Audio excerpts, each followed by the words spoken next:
अस्सलाम वालेकुम नाज़रीन। एक कंपनी है जो मुर्दों को फ्रीज़ कर रही है, ये सोच के कि कल को कोई ऐसी टेक्नोलॉजी ना आ जाए जिससे मुर्दे ज़िंदा होना शुरू हो जाएँ। उनका ये यकीन है। फर्स्ट पे तो मैं आपको ये बताता हूँ कि हमारा अल्लाह ताला पे पुख्ता यकीन है, एक सच्चा यकीन है कि जब मौत बहक है, जब आएगी हमने जाना है।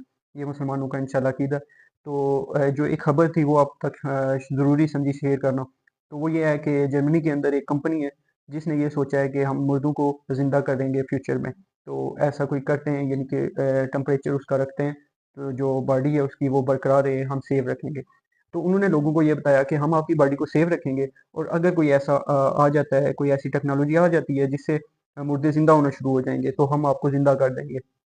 तो नाज़रीन, जो जर्मनी के अंदर ये कंपनी है, उसके अंदर एक लैबोरेटरी बनाई गई है, जिसके अंदर बड़े-बड़े कंटेनर हैं। उसको नाइट्रोजन गैस से फिल कर दिया गया है, ताकि वो जो आपके जिस्म के अंदर है, वो दूसरी बात ये है कि जो जिस्म के अंदर जो फ्लूइड है आपके, एक तो नाइट्रोजन गैस से वो फिल कर देते हैं उस कंटेनर को, ताकि आपकी बॉडी है जो ख़राब ना हो। और उसके बाद जो उसका टेम्परेचर रखा रखा गया है वो -320 है। यानी इस टेम्परेचर को आपके जो बॉडी है वो जमने का खतरा भी होता है। इसलिए आपकी जो बॉडी है उससे होता है, जो बंदा डेथ का मर जाता है, तो उसके बाद जब उसको कंटेनर में रखते हैं तो उसके अंदर जो भी फ्लूइड होता है, यानी जिस्म के अंदर, उसको निकाल देते हैं। तो उसके अंदर ऐसा केमिकल डाल देते हैं जिससे वो इस इतने हैवी टेम्परेचर से ना उसकी बॉडी को कोई नुकसान ना हो सके, यानी उसकी बॉडी जो है फ्रीज ना, बर्फ़ ना बन जाए।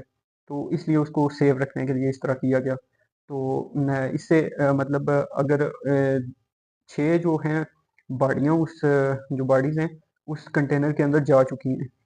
यानी जब से इस मशीन को बनाया गया, उसके बाद 6 लोगों ने जब उनकी डेथ हुई तो उनको उस लेबॉरेटरी के अंदर मुंतकिल करवाया गया, और जो 2 लाख रुपया उनकी 2 लाख डॉलर्स उनको दिए गए। फिर उसके बाद उनको वहाँ एडमिट करवाया गया, जिस तरह हम हॉस्पिटल्स में उनको एडमिट करवाते हैं, तो इस तरह उन्होंने वहाँ छोड़ दिया कि जब फ्यूचर में अगर आपको आगे कुछ लगता है कि ये ज़िंदा हो सकते हैं, तो फिर आप हमें इनको ज़िंदा करके वापस कर देंगे।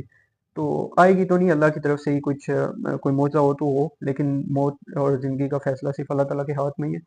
तो फिर उनको वहाँ मुंतकिल कर दिया गया, और उसके बाद ये देखा जाए कि आप देखते हैं कि लोग न घरों में कुत्ते शौक से रखते हैं या बिल्लियाँ शौक से रखते हैं, जो इस तरह की चीज़ें होती हैं। और 6 ये बिल्लियाँ और कुत्ते भी उधर मौजूद हैं, जो लोगों ने एडमिट करवाए कि ये किसी वजह से ये फ़ौत हो गए हैं, मर गए हैं। तो इनको भी आप वहाँ इनको टेम्परेचर में रखें, जो आपने मखसूस टेम्परेचर बनाया हुआ कंटेनर के अंदर, इनको भी रखें, और इनकी जितनी फ़ीस बनती है आप हमें बताएँ। और उन्होंने पे की।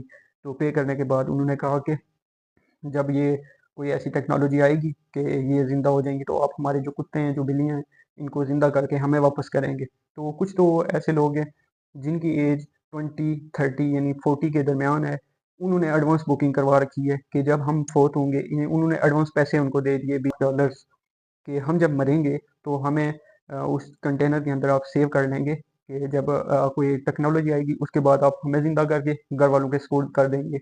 तो इस हद तक उनका उनका तो कोई ईमान नहीं है। तो मेरा तो यही कहना है कि ऐसी कोई टेक्नोलॉजी नहीं आएगी जिससे मुर्दे ज़िंदा होंगे, यानी कोई ऐसा केमिकल, कोई ऐसी टेक्नोलॉजी नहीं आएगी जिससे मुर्दे ज़िंदा होंगे। क्या आपको लगता है कि इस तरह के कोई केमिकल या कोई ऐसी टेक्नोलॉजी आएगी? तो ज़रूर कमेंट्स में बताइएगा। Thank you. अल्लाह हाफ़िज़।